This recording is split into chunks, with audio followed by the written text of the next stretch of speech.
नमस्कार साथियों, आपका भी इनके 24 यूट्यूब चैनल पे बहुत बहुत स्वागत है। साथियों, आज हम एक हमारा राजकिशोर जी हैं, उनके बार बार क्वेश्चन आ रहा है कि शेयर मार्केट में पैसा आता कहाँ से है।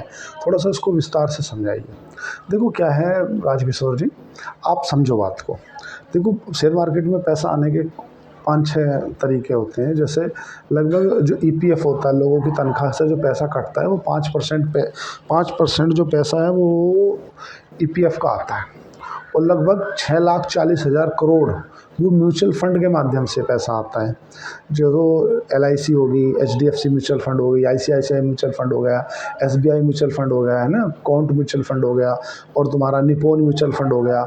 इस टाइप के जो म्यूचुअल फंड है ना, उनके माध्यम से लगभग 6,40,000 करोड़ रुपया आता है। और लगभग साल का एनुअली 30 लाख करोड़ रुपया जो है वो रिटेल भाइयों का आता है। तो इसको अगर हम कन्वर्ट करेंगे तो लगभग 23,500 करोड़ रुपया हर महीने एसआईपी के माध्यम से आता है। जो किसी ने 500 की एसआईपी कर रखी है, किसी ने 5,000 की कर रखी है, डिपेंड करता है कि किसी की रिटेल भाई की कितनी एसआईपी है। वो भी इनडायरेक्टली शेयर मार्केट में ही आता है। तो पहला तो हो गया कि ईपीएफ का भी 5% उनको अलाउड है, वो शेयर मार्केट में लगा सकते हैं। दूसरा, म्यूचुअल फंड के माध्यम से आता है लगभग 6,40,000 करोड़ रुपया। तीसरा, 30 लाख करोड़ रुपये के आसपास में रिटेल भाइयों का आता है। और चौथा, और रिटेल जो निवेशक है, एफआईआई है, डीआईआई है, इनका भी पैसा आता है। बैंक भी अपना पैसा शेयर मार्केट में ही लगाता है, एक बास्केट बना करके, है ना। जो अब हम बात करते हैं कि शेयर मार्केट को अभी पिछले 8-7 सालों में इतना रनअप दिया क्यों। देखो, जो नंबर ऑफ डीमेट अकाउंट है लगभग 17 करोड़ 50 लाख हो गए हैं। मतलब 17 करोड़ 50 लाख डीमेट अकाउंट हो गए हैं। लेकिन अगर हम यूनिक डीमेट अकाउंट की बात करें, यूनिक इन द सेंस कि हो तो गए 17 करोड़ 50 लाख, लेकिन टोटल उनमें से किसी के पास में 3 है, किसी के पास 2 हैं, किसी के पास 4 है, किसी के पास जीरोधा में भी है, ग्रो में भी है, शेर खान में भी है, मोतीलाल ओसवाल में भी है ना। तो वो मल्टीपल डीमेट अकाउंट हो गए। लेकिन अगर उसको यूनिक से बात करें कि एक पैन कार्ड पे एक अकाउंट की अगर काउंटिंग करें, तो लगभग 9 करोड़ के जैसे डीमेट अकाउंट हैं अभी इंडिया के अंदर। अब हम बात करते हैं कि ये तो हमने बात कर निवेशक के नज़रिए से हम बात करें कि सबसे ज़्यादा निवेश किस राज्य से आता है। देखो, शेयर मार्केट में सबसे ज़्यादा निवेश आता है महाराष्ट्र से, क्योंकि महाराष्ट्र की इकोनॉमी भी बड़ी है। दूसरे नंबर पे जो सबसे ज़्यादा निवेश आता है वो आता है गुजरात से। तीसरे नंबर पे अभी शायद दिल्ली और इंडिया उसमें यूपी में कंफर्म है कि यूपी तीसरे नंबर पे आता है, चौथे नंबर पे दिल्ली आता है। अब ये तो हो गया उसकी बात। लेकिन अब इतना पैसा आने का कारण क्या। देखो, पहला तो ये जो इंटरनेट है वो सस्ता हो गया है ना। दूसरा क्या कि जो स्मार्टफोन यूज़र हैं वो बढ़ गए हैं। कैसे? जैसे कि ऑल ओवर जो पॉपुलेशन है भारत के अंदर वो 1,44,000 करोड़ की है। अब उसमें भी 1,44,000 करोड़ में भी 1,36,000 करोड़ जो है ना, वो आधार कार्ड यूज़र हैं। आधार कार्ड है उनके पास में। और 1,44,000 में 1,14,000 करोड़ की बात करें हम, तो वो मोबाइल यूज़र हैं। उसमें अगर इंटरनेट यूज़र की बात करें तो 1,20,000 करोड़ इंटरनेट के यूज़र हैं। अब बात करें अगर ऑल ओवर पैन कार्ड की, कि कितने पैन कार्ड हैं भारत के अंदर, 61 करोड़ पैन कार्ड हैं, है ना। 61 करोड़ पैन कार्ड हैं। और हम बात करें फाइनेंशियल लिटरेसी की, तो जो भारत के अंदर अभी साक्षरता दर है, हम समझे ना, साक्षरता दर है लगभग 77% के आसपास साक्षरता दर है। और जो फाइनेंशियल लिटरेसी की बात करें, फाइनेंशियल लिटरेसी लगभग 27% के आसपास है। मतलब 100 में से 27 आदमी अपनी फाइनेंशियली एजुकेशन को लेकर थोड़ा समझदार है। अब हम बात करें कि यार ये इतना डीमेट अकाउंट बढ़ गए का कारण क्या हुआ। पहला तो देखो क्या है, डाटा सस्ता हो गया। इंटरनेट का डाटा जो है वो पहले के मुकाबले अभी सस्ता हो गया 2017 के बाद से। जब से भारत में जियो आया, ऐसा लगता है कि कर लो दुनिया मुट्ठी में, बाकी हम मोबाइल के मुट्ठी में ये सच है। अब हम बात करते हैं कि पारदर्शिता बढ़ गई। जो ट्रांसपेरेंसी है वो इसलिए बढ़ गई कि आपके पास में मोबाइल में ऐप है, उससे आप शेयर खरीद रहे हो, वो बेच रहे हो। चाहे आप एसआईपी कर रहे हो तो उसके माध्यम से कर रहे हो, चाहे आप कोई ट्रांजेक्शन कर रहे हो तो उससे कर रहे हो।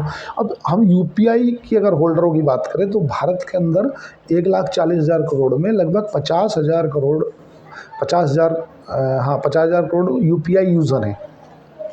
अब ये तो हुई यहाँ तक की बात। देखिए, फाइनेंशियली अगर किसी व्यक्ति को वो हेल्दी है या नहीं, इसका पैरामीटर जांचना, तो वो क्या होता है, वो होता है F F M in the sense, पहला तो वो फिजिकली फिट हो, दूसरा वो फाइनेंशियली फिट हो, तीसरा वो मेंटली फिट हो। अगर कोई व्यक्ति फिजिकली फिट है, उसे कोई बीमारी नहीं है, तो वो एक नंबर। दूसरे नंबर पे अगर फाइनेंशियली फिट है, मतलब फाइनेंशियली एजुकेशन बहुत ज़रूरी है। लगभग जो व्यक्ति की अगर 1 साल की इनकम है, ये मान के चलो कि वो जितना कमाता है 3 लाख रुपए, और उसको अपने 3 लाख मल्टीप्लाई 20 साल का पैसा उसके पास में एनी अदर रहना चाहिए कि कब उसके साथ क्या घटना घट जाए, तो फाइनेंशियली फ्री माना जाएगा। क्योंकि अगर उसका 1 साल का खर्चा वो जो कमाता है 3 लाख कमाता है, तो 3 लाख का मतलब 60 लाख रुपए अगर उसके पास में है तो सफिशेंट है, वो फाइनेंशियली फ्री है। तीसरा माइंड मेंटली फ्री, मतलब वो मानसिक तनाव में नहीं होना चाहिए। तो वो जो एक हेल्दी पैरामीटर होता है वो होता है। अगर हम बात करें कि इसका कैसे क्या या सब इस सब चीज़ों को डीपली जाकर समझे, तो देखो डीपली हमें खुद ही सोचना पड़ेगा, खुद ही करना पड़ेगा, दूसरा हमें कोई नहीं करेगा। जैसे अभी भारत के अंदर जो भारत का पर कैपिटा इनकम है, प्रति व्यक्ति आय, वो है लगभग $2700। और अगर बात करें चाइना की, तो चाइना की है लगभग 13,000 प्रति व्यक्ति आए, प्रति $13,000 प्रति व्यक्ति आए हैं। ऐसा नहीं कि भारत की कम है, भारत से कम है। अपना पाकिस्तान की है $1700 प्रति व्यक्ति आए हैं, बहुत कम है। और बांग्लादेश की है लगभग $2600 प्रति व्यक्ति आए, वो भी बहुत कम है। चाइना से हमारा कंपटीटर नहीं है, क्योंकि हम एक बहुत ही बुरी परिस्थिति से निकल के आए हैं। जो समय हुआ करता था जब भारत के पास में 1991 में फिजिकल डेफिसिट आ गया था, कि भारत को अपनी जो करेंसी है ना उसको डिमोडाई करनी पड़ी थी और IMF से लोन लेना पड़ा था। तो इसलिए थोड़ा धीरे धीरे संभल रहे हैं। ऐसा नहीं कि हम बिल्कुल हमसे बहुत बड़े, नहीं, ऐसा नहीं। आप समझो कि सबसे ज़्यादा अगर प्रति व्यक्ति आय है ना, तो वो है अपनी लग्जमबर्ग की। लग्जमबर्ग की लगभग 1,43,000 करोड़ रुपया, 1,43,700 डॉलर प्रति व्यक्ति आए हैं। दूसरे नंबर पर आता है तुम्हारा मकाऊ। मकाऊ की लगभग 1,32,000, हाँ, $1,32,000 प्रति व्यक्ति आए हैं। तीसरे नंबर पे आता है तुम्हारा आइसलैंड, 1,34,000 प्रति व्यक्ति आए हैं। चौथे नंबर पे आता है तुम्हारा, हाँ, नीदरलैंड। सिंगापुर की लगभग है 1,37,000 प्रति व्यक्ति आए। चौथे नंबर पे आता है कतर की 1,12,000 प्रति व्यक्ति आए हैं, पर डॉलर है ना, ये सब फिर पूरा फिगर डॉलर में। करना हमें स्वयं को पड़ेगा। देखो दूसरा कोई हमारी मदद नहीं करेगा, करना हमें स्वयं को पड़ेगा। और हमें उस सब चीज़ों को बहुत ही डीपली जाकर समझना पड़ेगा, ताकि ऐसा क्या है कि हम क्या कर सकते हैं, अपने अंदर क्या सुधार कर सकते हैं। अब हम बात करें कि देखो US इसलिए नहीं है कि US की लगभग 98 या 1 लाख प्रति व्यक्ति आए हैं, $1,00,000 प्रति व्यक्ति आए, US इसमें नहीं। मैं तो टॉप 5 की बताया हूँ ना, जो प्रति व्यक्ति आए सबसे ज़्यादा हैं जिन देशों की। बाकी क्योंकि पॉपुलेशन प्रति व्यक्ति आय को अगर आप थोड़ा सा सिंपल वे में समझें, जैसे कोई 3 घर हैं ऐसा समझो, उन घर को प्रति घर को 10-10 हज़ार रुपये मिले। जिस घर के में 10 व्यक्ति हैं, तो जिसको 10,000 मिले, 10 व्यक्ति हैं तो 10 में 1,000 डिवाइड हो जाएंगे, उस घर की प्रति व्यक्ति आय बनेगी 1,000 रुपये। किसी घर में व्यक्ति ही 4 हैं और उसके पास आए हैं 10,000 रुपये, जो उस देश की टोटल GDP होती है, उस GDP को नंबर ऑफ पॉपुलेशन से डिवाइड कर दिया जाता है ना। जो ग्रॉस डोमेस्टिक प्रोडक्ट से जो आने वाली इनकम है ना, उसको प्रति व्यक्ति आय से डिवाइड कर देते प्रति व्यक्ति से, तो वो उस देश का पर कैपिटा इनकम आ जाता है। ऐसे ही किसी गांव, मतलब किसी घर में 4 व्यक्ति हैं तो 2,500 प्रति व्यक्ति आएगा। लेकिन अगर किसी घर में व्यक्ति 2 हैं, मतलब किसी कंट्री की बात करें, जिस कंट्री में पॉपुलेशन जितनी कम है, उस कंट्री की उतनी ही प्रति व्यक्ति आय ज़्यादा होगी, है ना। जैसे किसी घर में 10,000 रुपये आए लेकिन व्यक्ति हैं 2, तो उस घर की पर कैपिटा इनकम कितनी हो गई? 5,000।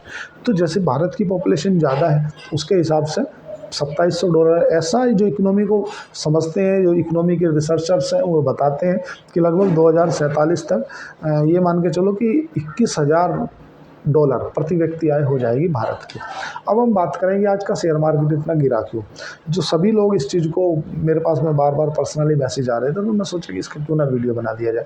देखो पहला क्या है कि जो कल के एग्जिट पोल आए थे, पहला ईरान और इजराइल का तो मामला है ही, वो तो तनातनी चली रही है। इजराइल बोल रहा है कि मैं आपके जो तेल के ठिकाने हैं उनको उड़ा दूंगा। ऐसा अगर वो करता है तो वो तो बहुत कठिन स्थिति आ जाएगी। अब हमारे घरेलू की बात करें, क्योंकि ऑल ओवर अगर पूरे विश्व की बात करें तो पूरे विश्व में कोई खास ज़्यादा फर्क नहीं पड़ रहा था, गिर भारत ही रहा था। चाइना आज 10% ऊपर खुला। चाइना के कुछ कमेंट आई हैं कि हम अपने देश में कुछ ऐसा करने जा रहे हैं, ये करने जा रहे हैं। चाइना तो चाइना है, उससे कौन क्वेश्चन करे और कौन किसको वो जवाब देगा? तो वो सब चाइना से की तरफ तो बात करना ठीक नहीं है। देखिए, जो चाइना के बहुत बड़े बिजनेसमैन थे उनको किडनैप कर लिया गया, तो उसको बात करना ठीक नहीं है चाइना के बारे में। अब हम बात करते हैं कि भारत के जो शेयर बाज़ार है आज इतना बढ़े क्यों? उसके पीछे का जो तर्क है, वो जो मतलब कारण है, वो ये है, एक तो भारत में जो हरियाणा में जो बीजेपी की सरकार तीसरी बार रिटर्न हुई है, ऐसा लोगों को अनुमान नहीं था। और एग्जिट पोल भी इसका विपरीत बता रहे थे। एग्जिट पोल ने जो कल बताया था कि ऐसा बीजेपी की सरकार हरियाणा में नहीं आ सकती है, तो उसके चलते जो निवेशक थे वो घबरा गए थे और कुछ पैनिक करके भी माल बेच रहे थे। पैनिक इन द सेंस कि यार देखो, जो कोई भी हो, मैं हूँ, आप हो, जो जिसने 1000 करोड़ रुपए लगा के एक कंपनी बनाई है, वो ये चाहेगा कि उस स्टेट की सरकार कंटिन्यूटी बनी रहे। ज़्यादातर जो फैक्ट्रियाँ हैं, जो कंपनी है, वो लगभग तुम्हारे आपका फरीदाबाद है ना, जो भी ज़्यादातर हरियाणा की, क्योंकि पॉलिसी ऐसी है, तो वहाँ पे फैक्ट्री इंडस्ट्री एरिया ज़्यादा है ना, जो दिल्ली से सटा हुआ इलाका है, चाहे तुम्हारा पलवल हो गया, चाहे हरियाणा में तुम्हारा फरीदाबाद हो गया। अब बात करें थोड़ा थोड़ा डीपली, जैसी खबर स्पष्ट हुई कि सरकार पूर्ण रूप से बना ले रही है और कोई दिक्कत नहीं, कोई टेंशन नहीं, तो शेयर बाज़ार में फिर से जो निवेशक पैसा रोके बैठे थे, उन्होंने फिर से डाला और आ गए। देखो, दो तरह के रिकॉर्ड बनते हैं, बिकवाली के और ख़रीदारी के। बिकवाली के बने एफआईआई के। एफआईआई ने, जो फॉरेन इंस्टीट्यूशनल इन्वेस्टर है, उन्होंने 11,000 करोड़ का माल बेचा। उसकी एवज में जो डोमेस्टिक इन्वेस्टर है, जो संस्थागत निवेशक हैं, उन्होंने लगभग 13,500 करोड़ रुपये का माल खरीदा है बाज़ार से। तो ऐसा नहीं है कि हमेशा बेचने के रिकॉर्ड बनते हैं, खरीदने के बनते हैं। तो जो एफआईआई अगर माल बेचती है, अगर डीआईआई खरीदती है, तो बाज़ार पे फ़र्क नहीं पड़ता, क्योंकि अल्टीमेटली अगर बाज़ार का माल, जैसे ये दो बड़े प्लेयर हैं, है ना, ये एफआईआई, डीआईआई, अगर इसने बेचा इसको तो ऊपर ले लिया, लेकिन अगर इसने नहीं लिया, इसने पीछे हाथ खींच लिया, तो ये इसे तो बेचना ही है, तो वो कौन लेगा? रिटेलर लेगा। रिटेलर के पास उतना पैसा ही नहीं है। वो जो एफआईआई होते हैं, तो वो वन बटन दबाने से माल बेचते हैं, उन्हें कोई मतलब नहीं है कि कहाँ है कहाँ नहीं, वो तो एक क्लिक दबाएंगे। जैसे रिटेलर भाई होते हैं ना, वो 1 रुपये ऊपर 1 रुपये नीचे लगाते हैं, ऐसा कुछ नहीं होता। वो तो केवल मार्केट प्राइस पे ऑर्डर भरते हैं और एल्गो सिस्टम चलता है, कई 1000 करोड़ की टर्नओवर रहते हैं उनके। अब ये तो हुई बात। ऑल ओवर आज जो सबसे ज़्यादा चढ़े हैं, जो सबसे ऊपर जाने वाले जो वो सेक्टर रहे हैं, वो रहे हैं पीएसयू, पब्लिक सेक्टर यूनिट, क्योंकि सरकार से संबंधित है तो पीएसयू ही बढ़ेंगे। और सबसे ज़्यादा जो मिड कैप बढ़ा है, मिड कैप गिरता भी जल्दी है और बढ़ता भी जल्दी है। देखो, जो लार्ज कैप है, जैसे अपना हिंदुस्तान यूनिलीवर हो गया, भारतीय एयरटेल हो गया, है ना, या तुम्हारा इन्फोसिस हो गया, टीसीएस हो गया, ये बहुत बड़े मतलब लार्ज कैप है, 6-6 लाख 8-8 लाख करोड़ की कंपनियां हैं। तो इनका आप जल्दी ना तो इनको गिरा सकते हो, ना ही इनको एक आप 2, 5, 10, 50, 100 करोड़ से इनको फ़र्क नहीं पड़ता। अगर कोई 1000 करोड़ डाल भी देगा तो कोई फ़र्क नहीं पड़ रहा है, क्योंकि कंपनी का नेट मतलब जो वैल्यू है वो ओवर 20 लाख करोड़ की है। आप 1000 करोड़ से क्या कर लोगे? तो जो छोटे जो मतलब ये मान के चले, जो मिड कैप स्टॉक होते हैं ना, उनकी जो कम रहती है, मतलब कोई 2000 करोड़ की कंपनी है, कोई 3000 करोड़ की कंपनी है, तो गिरते समय गिरते भी ज़्यादा है और बढ़ते हैं तो बढ़ते समय बढ़ते भी ज़्यादा है। आज अगर हम मेटल सेक्टर और आईटी सेक्टर को छोड़ दिया जाए, तो लगभग जितने भी शेयर मार्केट में शेयर हैं, सभी हरे निशान पे बंद हुए हैं, है ना। तो ये सब चीज़ें देखने वाली होती हैं। अब हम बात करें कि सपोर्ट कहाँ है, रेसिस्टेंट की अगर सपोर्ट की बात करें, तो जब तक शेयर बाजार मतलब निफ्टी की बात करें 25,150 के ऊपर है, तो ये समझ लो कोई घबराने की बात नहीं है। जो निवेशक है उसे तो कोई चिंता करने की बात ही नहीं है, लेकिन जो शॉर्ट टाइम ट्रेड करता है ना, उसको थोड़ा सा 25,000 के अगर नीचे 24,700 के नीचे बंद होता है तो थोड़ा पैनिक कर सकते हैं। क्योंकि जो जिनके पास में कॉल और पुट करते हैं, मैं तो कॉल पुट करने की ना तो सलाह देता हूँ किसी को, और ना करना चाहिए। देखो, ये जो कॉल पुट है ना, जो एफएनओ है ना, ये एक हेजिंग के लिए बनाया गया था, और लेकिन ये जो लोग हैं ना, इसको एक खेलो इंडिया खेलों का भाग बना दिए। तो आप कृपया एक तो इंट्राडे ना करें, एफएनओ बिल्कुल भी ना करें, करना है तो स्विंग ट्रेड करें लगभग 1 महीने की, और लंबे समय के लिए निवेश करें। देखो, जब भी पैसा बनाएं, लंबे समय के निवेश से बनाएं। तो साथियों, चैनल को लाइक करें, सब्सक्राइब करें, कमेंट करें। आज के लिए इतना ही, धन्यवाद।